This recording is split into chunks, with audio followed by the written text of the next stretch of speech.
Ask Dr. Mercy.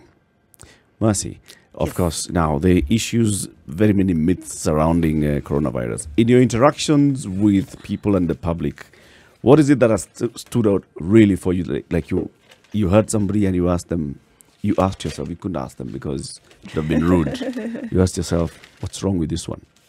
Okay, not really what's wrong with this one. I understand people have very many fears and concerns. And I think for me, the one that has been recurring is people asking if any sexual relationships, will transmit the virus. And people seem to be very concerned about it. And even in some WhatsApp groups, they're like, no, doctor, you have to answer this one. It's actually important. Yes, even answer somebody this in question. this room is worried. I can see that. If you're not supposed to touch your own face. So those are some, okay. Just a sentence. Then Then what happens? Yeah. So anyway, the virus is not sexually transmitted as you would something like HIV. It is not sexually transmitted, but it is transmitted from person to person. Right. Dr. So Mercy, you have to weigh and make your own judgment and decision.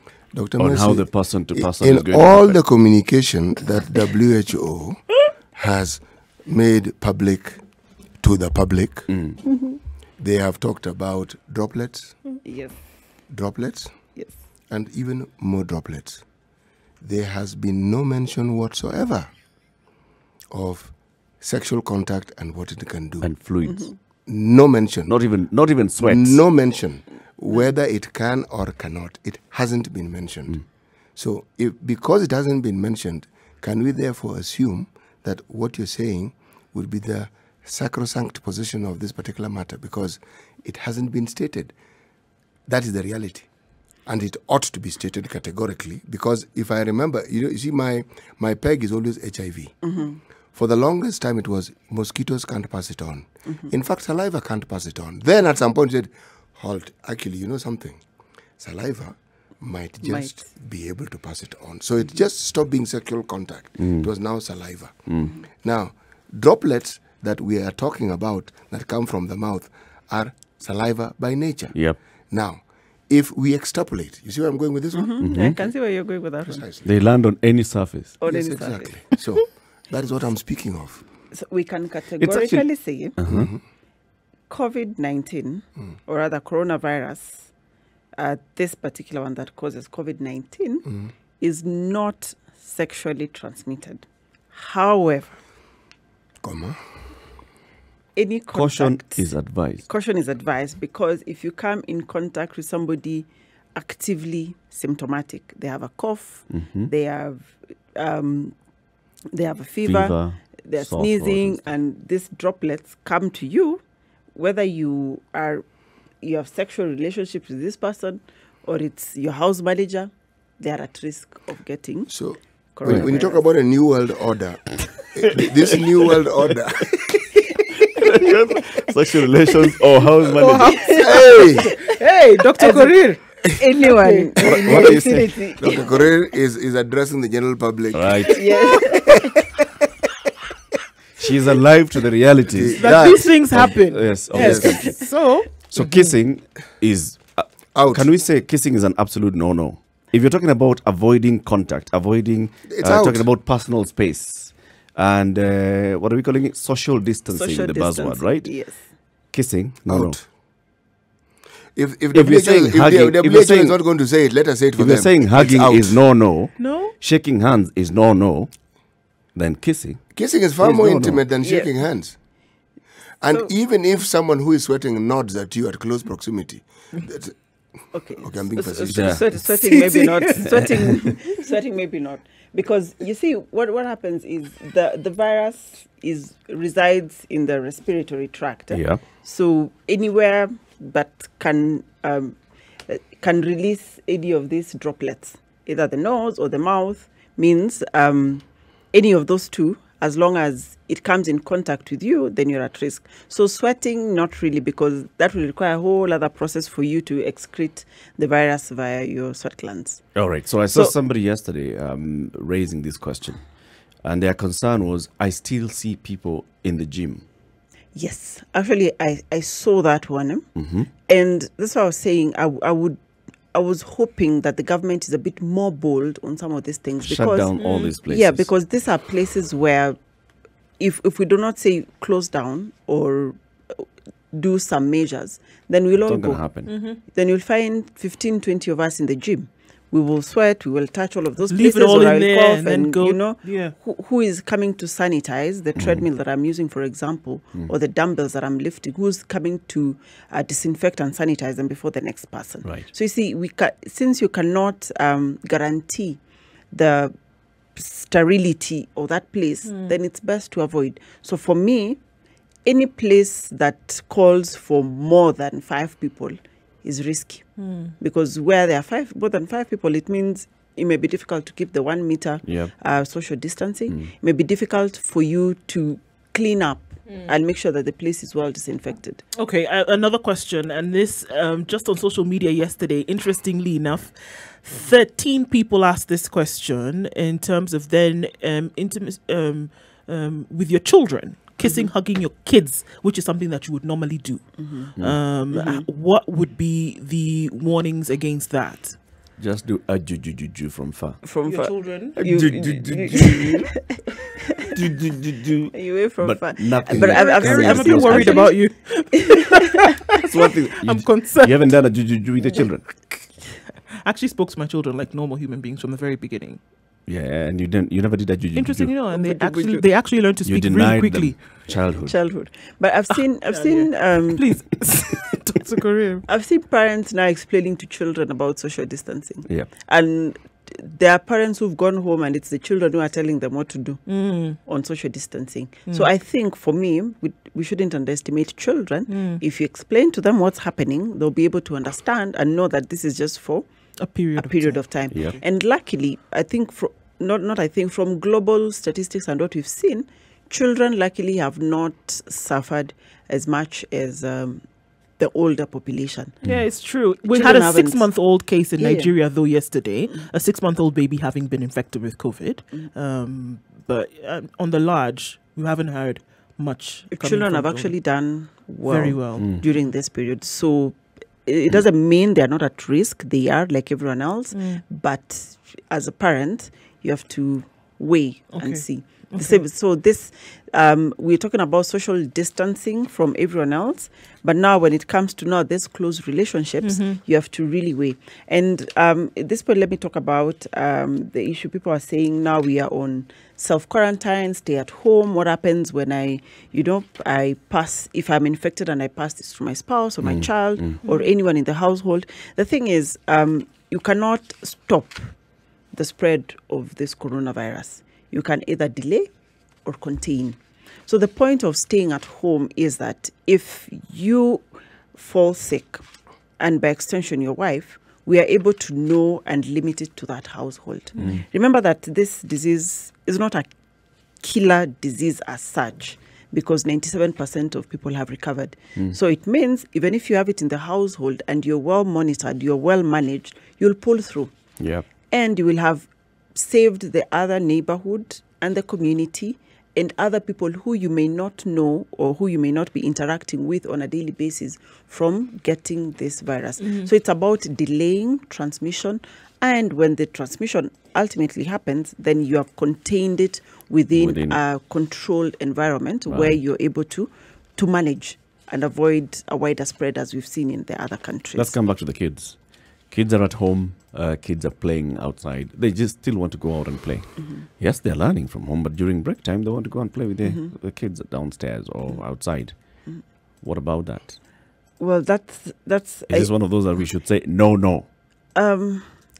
This one, and I've seen in several groups and several conversations, and even with the other doctors, it's a difficult one to manage, and not even just the kids.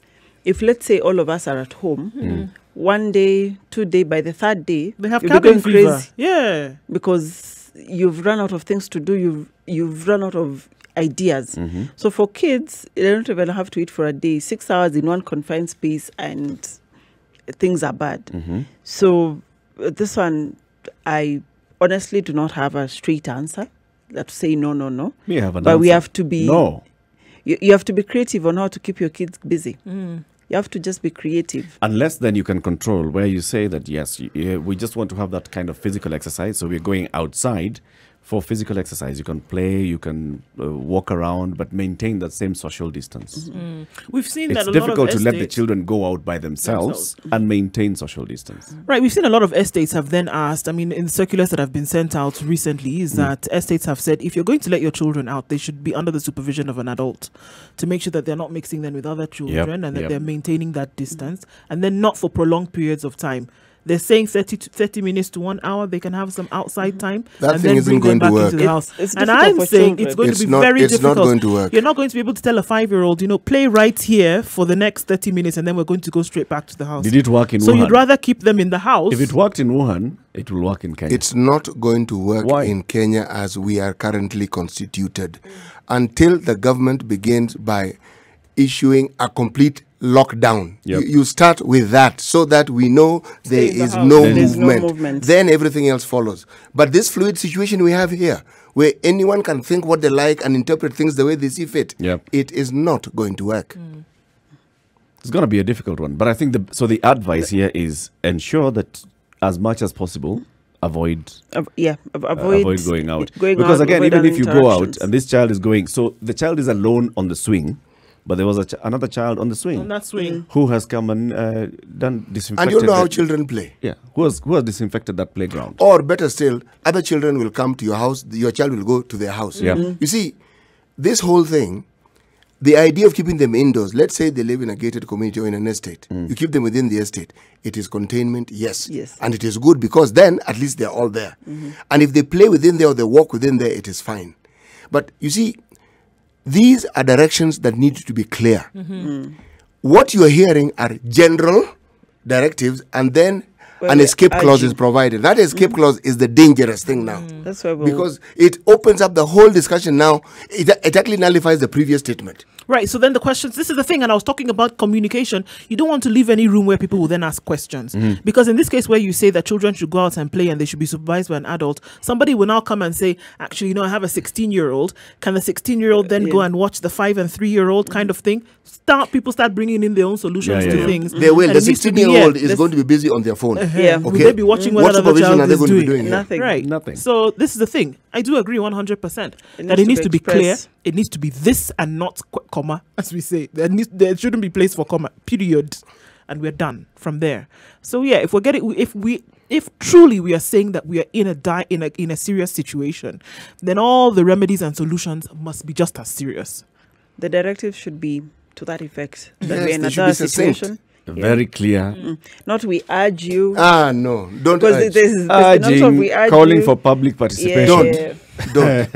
And don't, giving us don't, 2 weeks to don't, give feedback. don't. It'll not work. This isn't one of those situations where you want this nonsensical latitude. No. This is one of those situations where human lives are more important than human rights. Okay? It's that simple. Because this rights thing, people are going to die With their rights. with those rights, dead. So the rights will die with you. You are better off being confined and staying alive until this thing passes so you can continue And then you being can do alive. whatever you And want. as you're thereafter. listening to us, stop saying, "Oh, my child is mature. They'll listen to me." No. Stop taking those chances. You want to talk to Dr. Mercy Korir? Call us in 0719-012-600. That's 0719-012-600. Ask Dr. Mercy. This is a situation room. In the room, we have Nduo Ko, Eric Latif, Chrysanthus Theodore Muga, and Dr. Mercy Korir. Good morning. Let me ask the question, Daktari.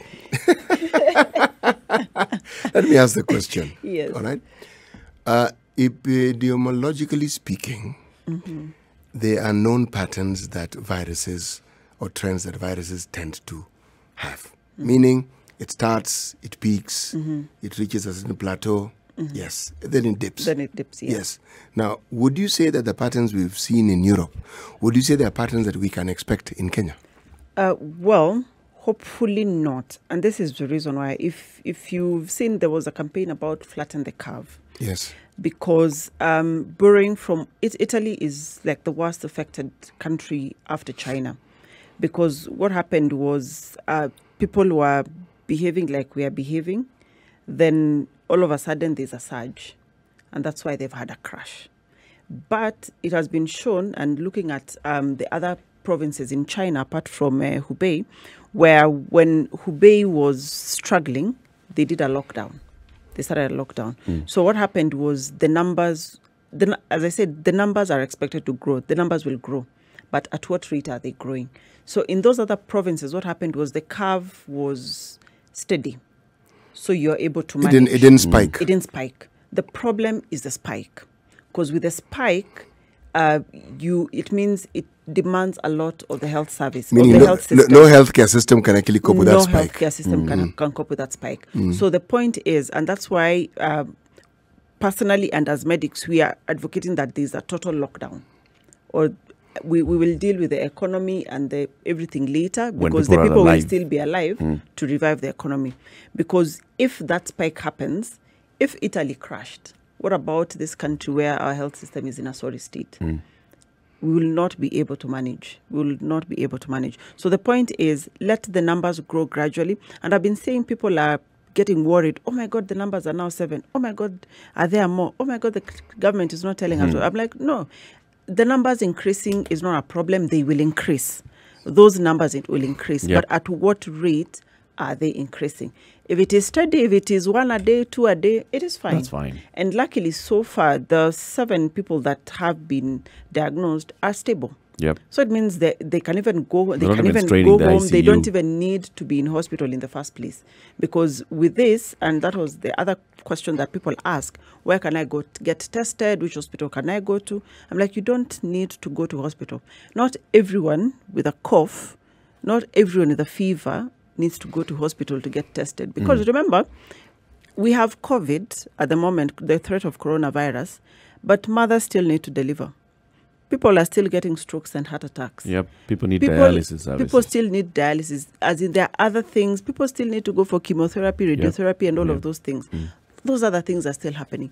So if you have a cough and you're scared that it's coronavirus and you run to the hospital, what are you doing to the health workforce that should be reserved for the in case the situation gets bad and you need them to be reactivated? So if everyone is rushing to hospital because they're scared. So what should they do? So actually what you should do, there's a clear case definition where, one, if you have a cough or fever or difficulty in breathing, those are like the cardinal symptoms of this COVID-19, plus one of these other two, that one, you have come in contact with somebody who has been confirmed to have coronavirus, this new coronavirus, or you have been taking care of somebody confirmed to have coronavirus. That's one. Two, if you have had a recent travel to any of those high-risk areas, then you are likely,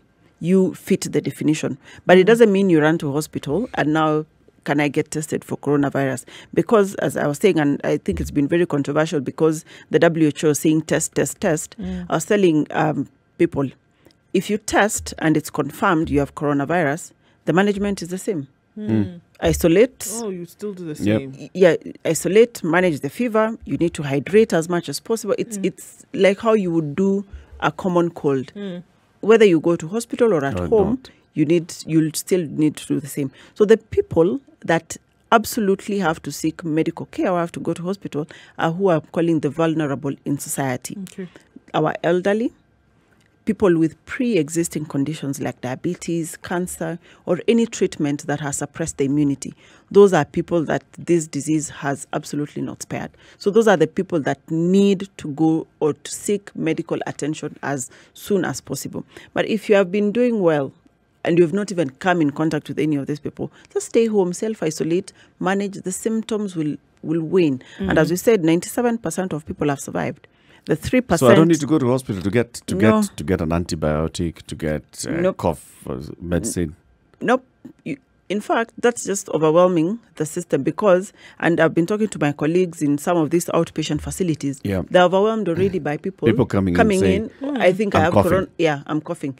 Might I have coronavirus? So you tire these people, yet in that one instance, there could be that one person who would have it. So if you don't have it and you're running to hospital because you're worried you might have it, and there's somebody else who has it, you but will some of them have definitely genuine fears, Dr. So somebody, you may think, all right, where have I been in the last 7 days or 14 days? I have been to a supermarket, a mall. I don't know who else has been here. So it's possible that I may have been exposed to this. True. I'm coughing. I have a fever. True. 3 weeks ago, I was coughing. I had a fever. True. And at the back of my mind, I was thinking, well, I haven't come into contact really per se, but I don't know. True, you don't know, but you don't need to go to hospital to get that answer. We've said isolate. You know, everyone is going to hospital. That one instance where one of the people you're running to hospital with has coronavirus, even if you didn't have it, now you will come in contact. So if you do not strictly meet that case definition that I've said, where you have symptoms and you've come in direct contact, or you have been to any one of those places, self-isolate. Just wait. In 5 days, it will be clear. In another 14 days, you will be well and you will be up and running. Leave the hospital for the vulnerable and for those people who must absolutely go to hospital. Okay. Because if you exhibit those symptoms that we're speaking of, shouldn't there be a clear message as to what one should do? So which is what I'm coming to. The Ministry of Health has the hotline and the 719, and they have medics manning that hotline. So just call. Don't leave your house. Because already, even if in the event that you have you've been infected and you're leaving your house, how are you going to that health facility? How many other people are you exposing on your way to that health facility or wherever it is that you're going? So this is not just about me now. We have to think about the society. So the 719 has medics, they are manning it. They have the other hotline numbers where somebody can call and you can have somebody, a medic, talk you through this. But the thing is, self-isolate, remain calm. We want to contain and manage it where it is. Sounds to me, Dr. like you're saying, those 7 that are already in hospital should not have gone to hospital. They should Because have. going by that logic, they were not, I mean, they don't have those other pre-existing conditions. They were not in dire need of medical care. Remember, the 7 have had history of travel. They were symptomatic by the time they were going to hospital. So those ones needed 2. But now we're saying, since we don't know anyone else, if you don't strictly meet that criteria, do not go to hospital. Do you think it is important for the government to initiate testing? We cannot afford to do testing. Even globally, people haven't managed to do testing. For example, as a country, we have... Why is it not possible to test? Remember, this is a new virus. Yes. The testing kits had to be developed immediately. There's a big demand for them everywhere. Yes, good the country, business. as we speak now, I think we should have about 1,000 or 2,000 testing kits. In Kenya? In Kenya. So, and you have 47.5 million Kenyans. Let's see if you are to test everyone. Who will you test? Who will you not test? So this is that situation. And as medics, we face some of these things almost on a regular basis, where you have to prioritize. That's why for me, I'm saying at this point in time, for the vulnerable, for the people with pre-existing conditions, those are the people we should reserve these things for. People who are suspect are the people we should reserve this for. So if we test Dr. Korir because she's worried that she might have come in contact with somebody with coronavirus, yet I have not been attending to any patient, I have not traveled within the last 14 days, then it's a waste of resources. So we are at a point where we have to prioritize who... Cut your cloth. Who needs this most. And we also have to think about what we call, is this diagnosis going to inform management of this patient? If I find out that you have coronavirus and you're healthy, is it going to change management? If you're diabetic or if you have cancer, I need to know what you have so that I need to, I plan, do I need to step up Do I need Scale down to scale down? Do I Yeah. need to put you in ICU or something? 'Cause that one affects management. But for somebody who's healthy, we do not No have point. enough resources for everyone. So we have to. To The manage. question I'm actually asking. Hold on, City. Let's.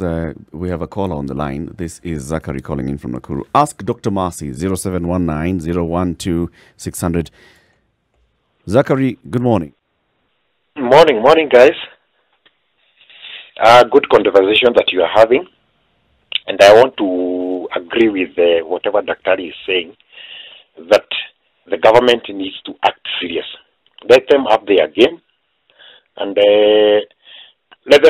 let orders be given from a central point. Because this issue of this governor is saying you have closed the mortuaries, the other one is saying we have decided to close the open air market.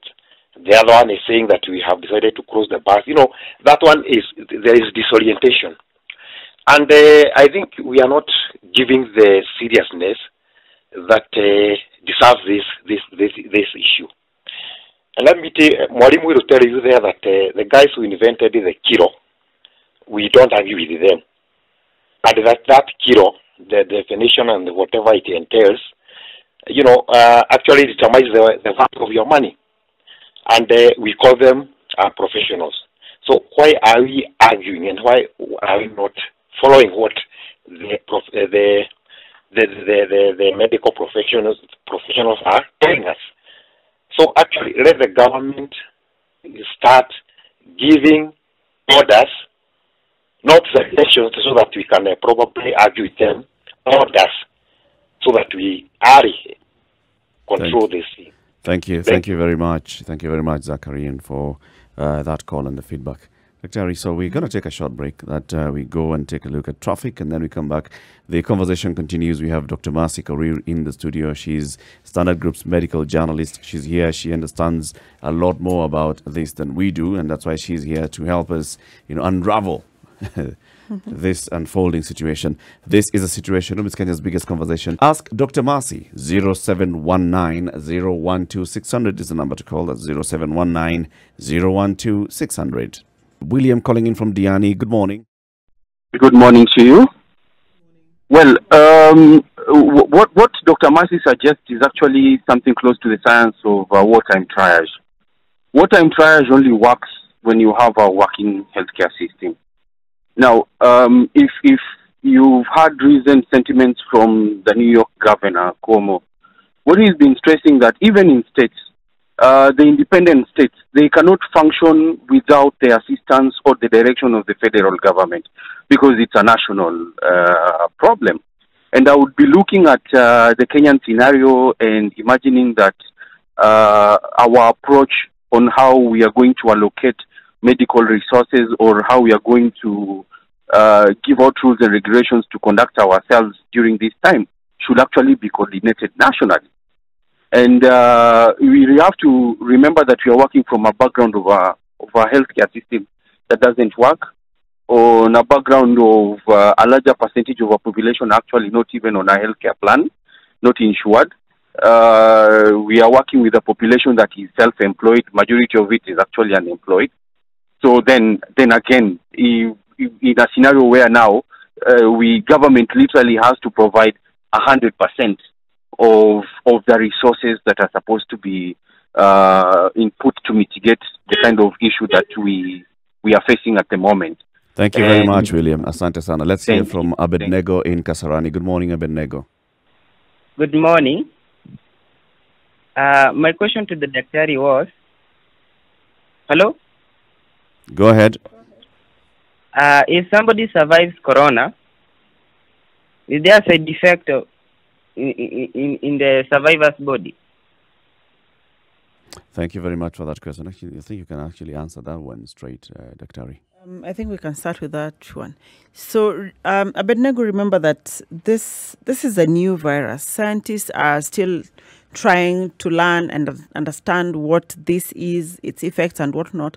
So far, studies are still continuing on those survivors to find out, was there any adverse effects. And I know I've seen some literature and some conversations from doctors who have attended to some of these patients in other countries about their respiratory system, their lungs being affected when they survive this. But these were those who had been critical.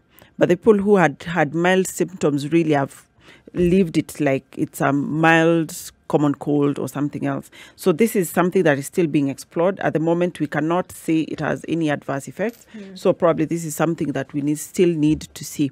Remember, like when the Ebola happened, and I think after the scare and the epidemic and everything, is when they found out that the Ebola virus could still be found in men's semen after some months. I think it was about 90 days, 3 months later, after they had gone through Ebola. So this is something that we'll probably get to understand after we come out of this. Yes, but the moment it is delay and contain. Okay. One question, I guess, before we go through is that, what then should people do while at home if you're, if maintaining social distancing one to the other, but then at home in terms of cleanliness and making sure that you're sanitizing. The question is that I've sanitized in the morning. What then? And I'm at home. I've not gone anywhere. I've not left my house. Do I need to continue? And how often? And how often should I do this? And before you answer that, let's also pick Peter, who's calling in from Nairobi. Good morning, Peter. Good morning. How are you, Daktari? Good. I concur with Daktari that the test should be prioritized for the vulnerable, like the elderly, the pregnant moms, and those who have pre-existing conditions. And again, just to ask, I understand there's a new virus, scientists are still testing, but a mother who is in the early stage of pregnancy, where they are having these their responses to the pregnancy, what's the impact of this virus to such mothers in their early stages of pregnancy? Thank you very much, Peter. Answer those ones, Dr. Okay. Okay, there have been many. Let me start with the one on sanitizing. There's been a craze about buying sanitizers and all of those things. People have bought them off the shelves. And for me, really, the best disinfectant is any bleach. You dilute in water, and almost every other home has a bleach of whatever brand. You dilute in water, and that's what you use to clean your home, to clean your surfaces as often as possible. There are people who live in places that are dusty. There are people who live in places that are not. So depending on your general environment, you maintain it clean as often as possible. I cannot say 3 times a day, 4 times a day, as often as possible. And for people who have children at home, children will be all over the place. They'll go out, they'll come back. So clean as often as possible.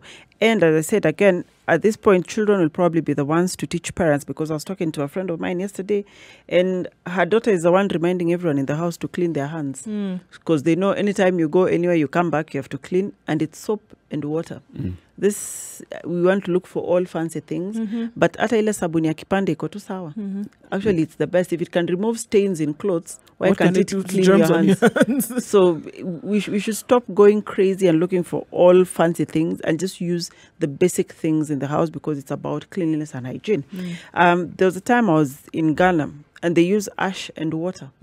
And it works, because not everyone has access to soap. So for the places that don't have access to soap, those are some of the options. I think that's interesting, and maybe to say that again, Daktari, because that has come up in terms of what people are able to afford and what they're not able to be afford, because there's a huge percentage who, even soap is a luxury. Even soap is a luxury. So ash, like the stuff that comes out of like the jiko when you're done, right? The jiko, the firewood, you can use that. That's one. And then people are saying, okay, we don't all have running water.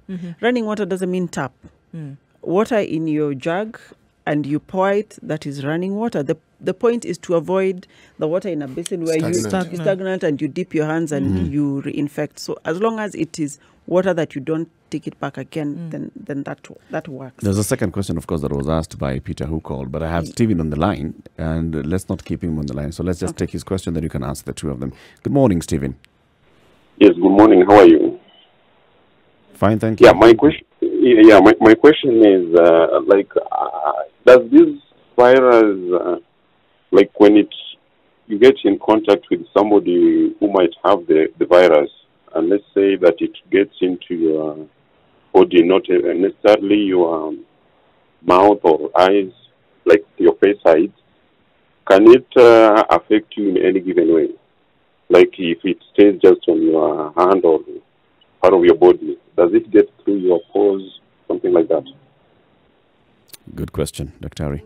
Good question.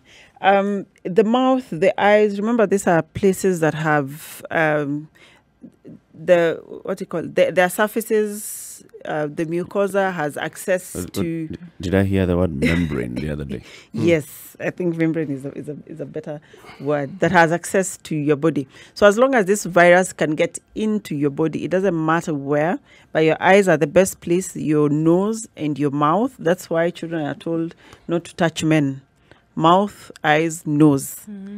Those are the easy entry points for the virus, and it will just multiply and you'll get the symptoms of coronavirus because it will make its way into your respiratory system.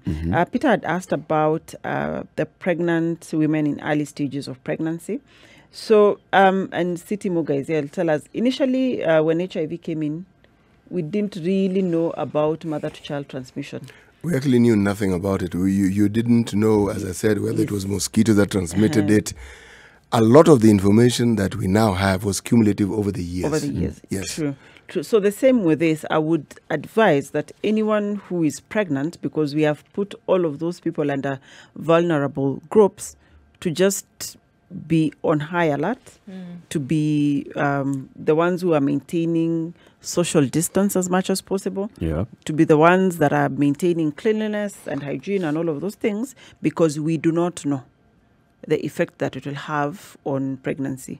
In fact, when you talk about mother-to-child transmission, one of the great dangers, or should we say that one of the greatest concerns at that point in time was if a mother who was HIV positive got pregnant, what were the chances that the child would also be HIV positive? But again, the efforts that were put into ensuring that proper treatment was found came up with a drug called nevirapine. And with nevirapine, you were now able to mitigate very, very well against a child within the mother's womb actually getting the virus before they were born. Now, it's the same with this virus. So it leads to a question that I have to ask Dr. Mercy. If we were to borrow from HIV and the treatment and the efforts that were made in this country, if we had a similar structure, or we borrowed heavily from that structure in dealing with this particular danger that we now have, would we have greater chances of success? Borrowing from what part for of instance, the structure? Structure as in you want to ensure that the messaging is from everyone, whether it's from the pulpit, whether it's from the media, whether every possible access that you can pass on the message, because we're still struggling with messaging. Actually, you've raised an important point. Yesterday, I had an interview with the current CEO, Nairobi Hospital, Dr. Pamba, and this is actually something he raised, that the people who have, capital in society, our leaders, should be informed of the proper messaging, so that they inform their masses or the people they have say over, so that we all have the same message. Because as it is now, and Zachary raised it, where there are so many gaps in communication. The national government says this, the governor says this, somebody else says this, so they're all diverse. It's not standardized and uniform. It's not standardized and uniform. So that's why you find all this problem. People are still asking questions. People are not sure why we close the morgues, for example. You see, why are we burying? So if there was a standardized message, so that whether you're the governor of Turkana or the governor of Kakamega or you're the president, we are all speaking the same language, then Mwananchi would be clear on what to do and the places to go. So when we have several centers of power, and it's actually something we were discussing, like it seems like everyone wants to ride on the COVID-19 wave. Yes. Because it seems to give them some sort of it's mileage. the only one. Now minus BBI, where else do you turn to? But you see, we run the danger of... this is a matter of life and death for many people. Misinformation. So misinformation might cost us people. So at this point is the point to leave our political differences, all of those differences, and to speak one message. Is there one health. message coming from the Ministry of Health? Has the Ministry of Health, like you've been covering this committee, especially this crisis management committee, is there one message that they're saying, this is the message and this is how we're going to distribute this message? I think the message that has been clear from the Ministry of Health and from that committee. Dr. Are you going to allow me to contradict you here? And can I add one thing also? Because in today's reports, the Council of Governors chair. Now that all of you have come into my question, we are going into a break. And she will answer my question first. So I think the message from the Ministry of Health has been on our own personal initiatives to maintain hygiene, to report just in case there is a suspected case. But now, even when they say to report, they haven't been very clear on the case definitions and the protocols. And these are some of the things that are still being worked on, like on the protocols and the guidelines. They're still working on them. So at the moment, it's about us as Wananchi, what we need to do as they do the other preparations. So for me, how I say it is that the front line in this war and pandemic is you and I. What we are doing, it's not even our healthcare workers. I know you said they are the front line, but the front line is actually you and I, where we just not think about myself and my cleanliness and my hygiene, but also about your neighbor and keeping that social distance and whatnot. So that's the front line. So the second line of defense is your healthcare worker, where now, in case somebody needs to go to hospital. And that's why we are now, was it William who talked about triage, where we have to know what triage is. And it's what I was explaining, where if you don't meet that case definition, just relax and stay at home.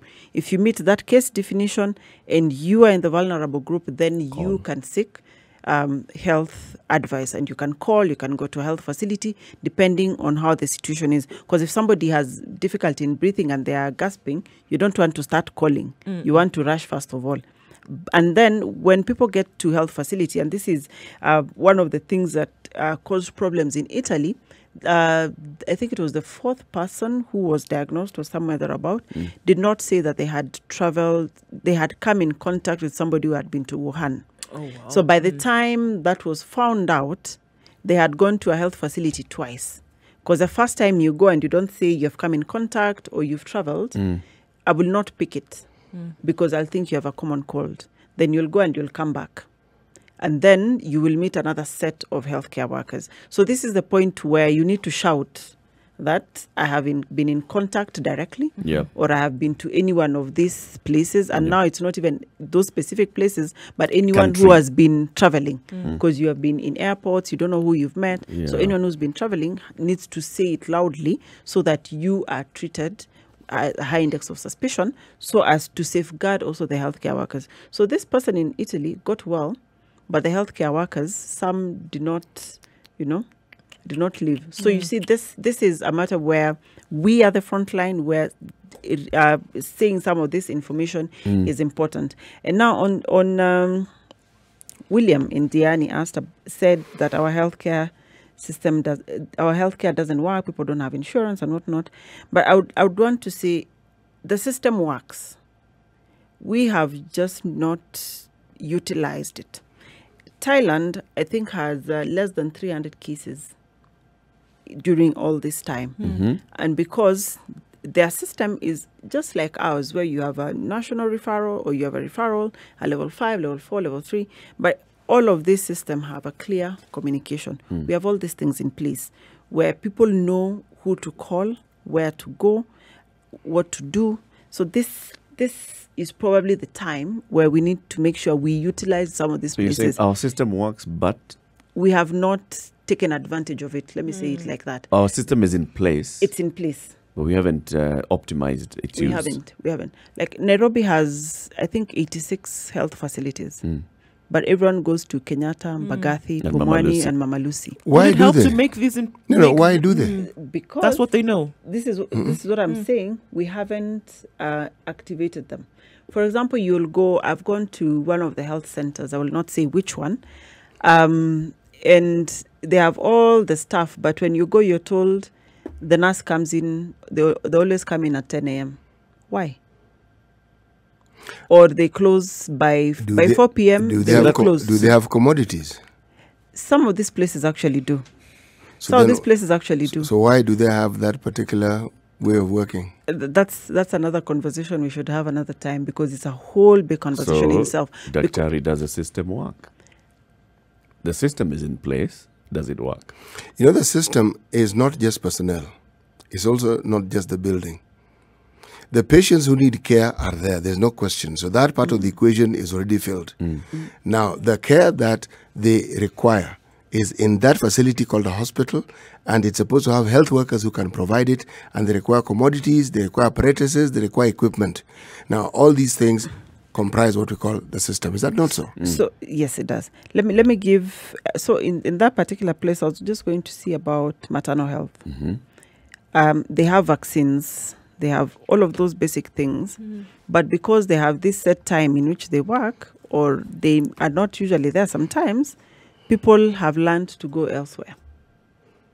So what happens is some of these things are not utilized. Yeah. So we're not talking about fancy ICU and whatnot. Even The wound infrastructure cleaning, is for in example. place. The soft side of the infrastructure of stuff is not working. Can I ask then, if looking at these 86 facilities then with within Nairobi, if we're looking at it vis-a-vis COVID-19, would you say that they are prepared to handle cases that would be walk-ins? Okay, so now that's the other thing about our preparedness on this. We are not prepared optimally for COVID-19 as a country. You've seen on page 8 of the Standard, Oparanya is saying that counties are ill equipped, and it's true. But looking at the resources that we have and looking at the probability of COVID-19, my question would be, do we need to have everywhere prepared the same? Or do we prioritize the high-risk areas? Let me ask the question, which country in the world is actually prepared for this particular virus? No one is. And actually the WHO says you cannot be fully prepared for it. So for me, So the measure here is which one is the most ill-prepared? Because really, if they're all not prepared... Actually, I would look at it differently. Please. Which are our high-risk counties? Yes. Nairobi. Metropolitan region. That includes Machakos, Kajiado. You go to Eldoret, everywhere with a port. Any county with a port of entry. That's a high-risk area. So for me, I would rather concentrate resources in those particular areas. You'd rather have a functioning isolation unit in Busia, for example, as opposed to having one in another county. Let me not say which one, then people will say I've discriminated. In another that is not a high-risk county, you'd rather start there, because if you're to report a case, where would it likely be? It is one of those points of entry. And look at the cases we've reported in Nairobi. It's everyone who's coming through JKIA. So those are the areas. So then the isolation is, I've seen many people are painting and putting in beds. There's a standard to having a proper isolation unit where it has negative pressure and all of... There's a standard one, which costs a lot of money. So if you have to have an ideal one, then you should concentrate your resources to the places where it would be likely needed. And the Ministry of Health has a list of the 14 high-risk counties. What does an isolation facility look like? It has to have negative pressure, so that What is negative pressure? You have to help me with that. First of all, why don't pressure from the outside? What? Actually, why don't you start with something that's easy to understand? It must be well ventilated. Start there, all right? Essentially, what you're being told is this: it must be an area where even the remotest possibility of the infection leaving that particular premises is reduced to a point of near zero. Right. Okay, because the zero element is almost difficult to arrive at, but it's near zero. That's what it means. Yes. In the case of COVID, which is droplets and surfaces, if the person is on a bed and you strap them on, they're on the bed, see, it's not living. You know, you really must change the sort of movies you watch, Eric. Give us today's proverb. Just remind us today's proverb as we go to the top of the hour city. We'll come back onto this question of, trying to understand, because there's a lot of questions that come out of the public. This facilities at Magathi and KNH, surely they came up with them in 7 days. Really? Are they properly equipped? What is their is an isolation? If Magathi is an isolation facility and you're telling me to go and self-isolate at home, then it should just be, Magathi should just be like home. Today's problem. You do not climb. You do not climb a pepper tree, but rather you go round it. You do not climb a pepper tree, but you'd rather go around it. But rather you go around it. Go around it. I'd rather go around it. It's Nigeria proverb. It's a Nigerian proverb. Thank you very much for tuning in. This is a situation room. It's Kenya's biggest conversation. I was about to say it's Kenya's biggest proverb. You can call in and speak to Dr. Mercy. Dr. Mercy Korir, Standard Group's medical journalist, is in the studio. She's our guest host this morning. Call and ask your questions regarding coronavirus, preparedness, what you need to do, what you need to know. Let's focus our questions on what we need to do and know, and leave the government to do what it ought to be doing. Yeah. 0719 012 That's 0719 012 You can also post your questions on Facebook, Spice FM KE, at Spice FM KE on Twitter. Kenya's biggest conversation continues with Dr. Mercy Korir asking questions this morning around COVID-19 and what's going on in the country. One big one, we had leaders asking yesterday, and we've had it also coming out from the mouths of many, that the identity of patients who have been infected and are currently in hospital or otherwise should be made known to the public. From a medical point of view, is this necessary? My own personal opinion is that it is not necessary. Reason being, once these people have been identified, they are identifying their contacts who have consequently are sought out? As in, they are traced. Yes. So if you are one of them, then who have you contacted or who have you met in the recent past? So the three of us will be in that group. Then I'll be asked, who have I met? So at the end of it, everyone who needs to know who patient 0, patient 1 is, will be informed. So for the rest of the public, like if you know it's Dr. Mercy Korir who's patient 0, and then how does it help? Yeah. But those who are immediate contacts will be informed, and they have been informed. They have been traced. They have been tested. Some have been cleared. One hasn't. So for me, it is unnecessary, because it's just probably just to know for the sake of knowing. Like, even if we shared a plane, if I know it was so and so who was in that plane, and I do not know the seat where they were, how does the information help me? So in my opinion, it's unnecessary. If you are in the vicinity of that person in the plane, you will be contacted, you will be informed. And then from there, the tracing continues. That's why there's a focus on contact tracing, and it has been happening. And even part of the healthcare workers who will be brought on board moving forward to just do disease surveillance and those contact tracing. So for me, it's not necessary at this point. And I see there was somebody else who's asking the same question that we've been asking. Let me ask it verbatim. That is there a reason that the government of Kenya is still advising the public against gatherings, rather than stating explicitly that these gatherings are banned? Pubs are still open and full. What is that? What's that? What is that? So retweet. Yeah. So you see, it's the question we are asking. If we want to contain and delay this thing, we have to take some bold decisions. You have to, but think, those who've taken those bold decisions have had to take other bold decisions. Like, what do you do with these people who you've essentially quarantined? Because if you're on lockdown, that's what you've done. You've told everybody stay home. So what do you do with them? Put food in their stomachs or money in their pockets. Now that is something that the government has to do some seriously hard thinking about, because it's something that they're clearly not prepared. Does it have food to distribute? So you have to think about that. All those things that you're going to think about. Is it money? Is it food? Is it water?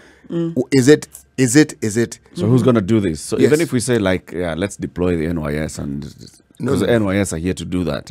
Come around with Give them baskets of, TPs. The social of water contract is with the provisions. government. It is. Yes. So, So, if you have to think, where are they getting the food from? So you first of all have to go to the market and mop up the food. I think the question should be who Have a needs warehouse, food? central warehousing. No, who needs food? Who needs okay? the everyone needs areas food. of greatest urgency. Yes. Yes. Where start is it there. and where do you start? You start there. And then the logistics. How do you go about it? So, and unfortunately, that is not, the virus is already 7 days ahead of us. So we don't have the And it's luxury going to of continue time. staying 7 days ahead of us. Yes.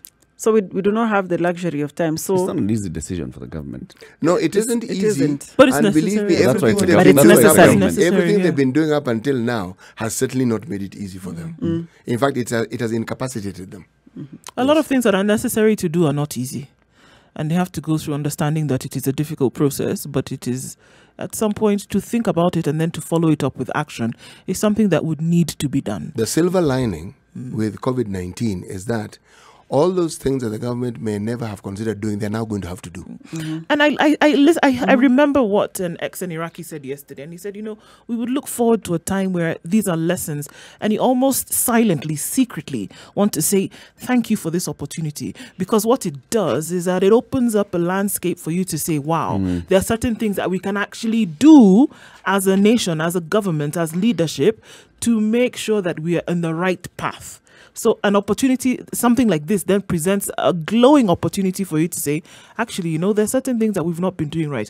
Or even if you had cognizance of the fact that we're going in the wrong direction, to now be able to reset and reboot. It also gives us an opportunity as voters to rethink our choices. to assess our government and appraise their government and know, all right, so this is a government that's capable of this and the other, and it's incapable of this and the other. Going back to the phone lines, Austin is calling in from Umoja. Good morning, Austin. Morning, Situation Room. How you guys doing? Fantastic conversation so far. But anyway, my question is to the doctor, Mercy. Everyone says, and we've heard from the government that there are 7 people confirmed cases of the coronavirus in Kenya. But, my question is, as a doctor, has she personally seen these people who have been infected? Or has she, in her circles as a doctor, has she heard of her friends who have actually seen these patients? Because, the worry is also that, the government is probably making this up so that, 1 billion from the WHO. Has she seen these patients? Thank you, Austin. I think this, I don't know why I didn't list. This is, I think, one of the commonest questions that is coming around.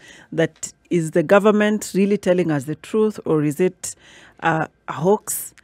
So Austin and anyone else who's wondering, do we have 7 people or not? Is we actually do. We have 7 people. We have medics who are on isolation because they've attended to them. So this thing is true. If anyone was thinking that the government is making up an issue because of money, it is not. This thing is here. It has been here, and as we've said, it's been 7 days ahead of us. Okay. Now the thing, You're a journalist, so not just the words that it's true. Again, one, who has seen them? I Or cannot. who have you talked to? I cannot Who has disclose seen my them? sources. Yeah, don't disclose your sources, but tell us who have you talked to somebody who has seen them, That's what I'm or saying. have you talked to their patients themselves? That's what I've Have you- said. There are medics in isolation because they were direct contact. And I will leave it at that. So I can Okay. assure you that we actually do have. And remember, this lab tests are done and confirmed by people In Kenya. in Kenya. So But within Nairobi, to be specific. yes, so it is actually there. So you have very many sources of information. You've got the people in the lab who have seen these samples, who have seen the samples test Yes. positive. You've Yes. got the workers who are Yes. caring for these patients who have seen them. You've got the family members of Yes. people who have been admitted. Yes. Yes. Who You have you have neighbors. you have neighbors who know so and so yes. exhibited this and they Yes. went to hospital. Yeah. So there's There are multiple sources, yes, that can have corroborate confirmed. this. But the thing I must add is, and what I've been telling Kenyans, the numbers will go up. Don't be shocked if the CS calls a press conference today and says, now we have 10, we have added 3 more, we have 10. 7 times 3 21. The numbers will go up. Expect the numbers to go up because, as you said, the virus is 7 days ahead of us. These people have been interacting with other people. So the numbers are expected to go up. Now, the thing that we've been saying is, how are these numbers going up? If it is a flat line curve, where it is gradual, pole too, Safe. we are safe. We can handle. But if today Mutahi comes and says, now we are from 7 to 100, there's a problem. But as long as we are moving gradually, we are okay. That is why, and I think the question of what is that pubs and all these other places are open, churches are being urged not to hold gatherings. That is now where the risk is, the place where the spike will come. Because as long as people are still interacting like if nothing is happening, then therein lies our problem. Social media handles, Spice FM KE on Facebook, on Twitter, on Instagram. What do you see, Ndu? Big question on Facebook is about water and what would happen when there are certain areas that depend on delivery of water on a daily basis. Dr. when water is a big issue for us to keep our hands washed, and then if people are not allowed to move, what is going to happen in this case? And do you think that has been taken into consideration by the government? I think part of what we are discussing about putting money in people's pockets or food in people's tummies is part of this.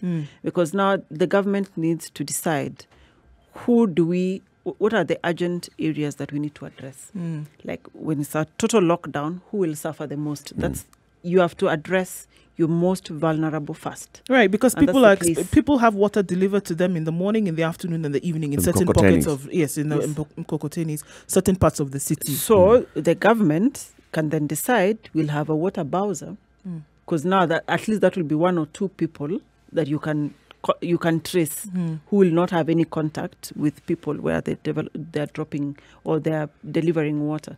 So these are some of the logistics. Our benevolent governor of Nairobi. These are the logistics that now the government needs to think about and make bold decisions on. Because as wananchi, we need to play our part, which is stay at home as much as possible, observe hygiene and what. Now, in the how-to, if we do not have running water, and us not having running water is a government problem, then they need to address it. You know, Dr. from a civilian perspective, it's difficult. But now that Nairobi is going to have somebody who has a military background, believe me, for someone who is in the military, the logistics are not complicated.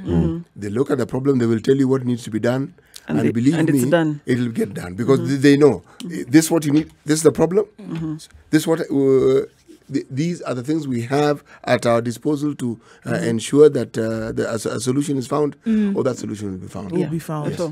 This committee that's chaired by the Health Cabinet Secretary Mutahi Kagwe, the Emergency Response, the Emergency Response Committee, comprises Minister for Information, Minister for Transport, and others. What job does it? What's its job apart from telling us the number of cases that we are seeing per day? Okay, apart from monitoring the situation, everyone has a role. All of these things we are talking about, you realize it will need money. It will probably need some security, something being done.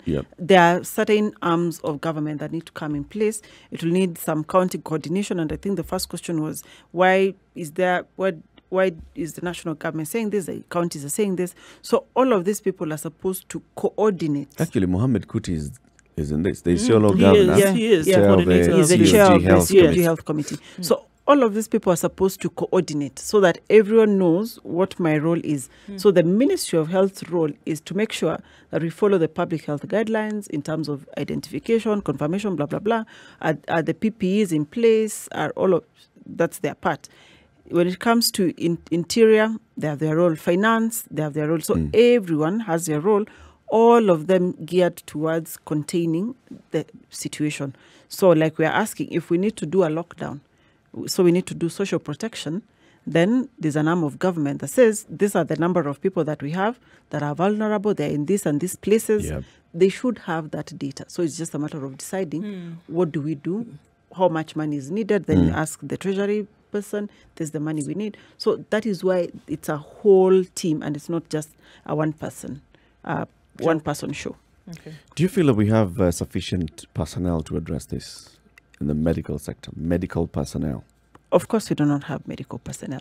If you looked at the standard on Saturday, we just narrowed down to capacity. Yeah. Worst case scenario, if we need critical care, people have seen what has happened in Italy, where you now have to decide, who do I put on a ventilator, who do I not?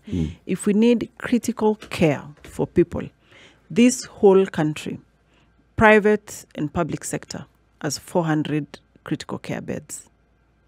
Critical care is ICU. ICU. Oh, okay. HDU. HDU is not part of them.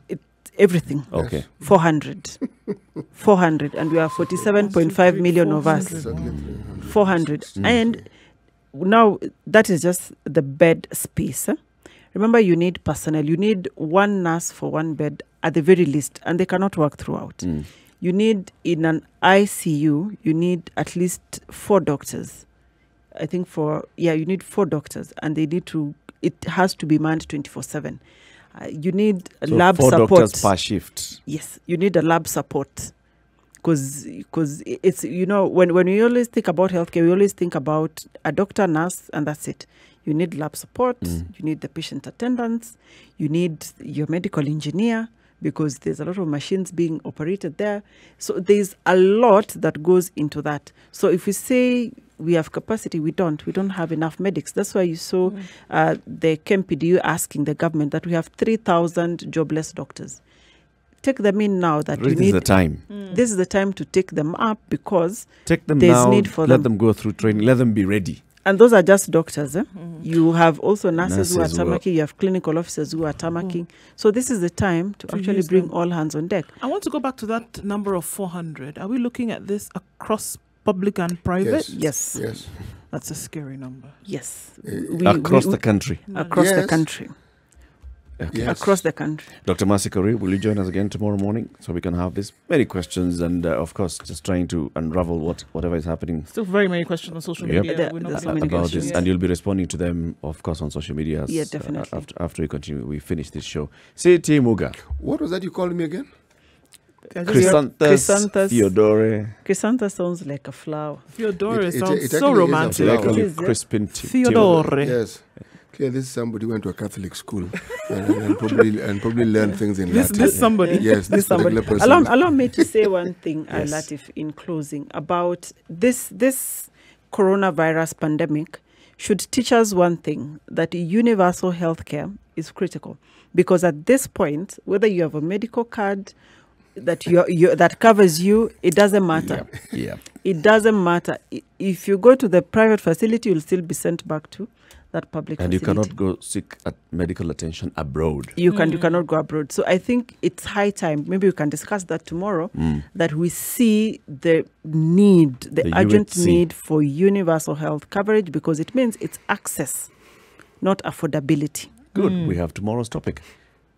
Today's proverb. You do Tugange not leo. climb a pepper tree, but rather you go around it. There are many ways of solving a problem, in short. Skinning a cat. That's it. That's it. Many ways of skinning a cat. A cat. But why Yes. would you want to skin a cat? Well, I think it's To punish it. jog your mind. First of all, getting that cat is going to be tricky.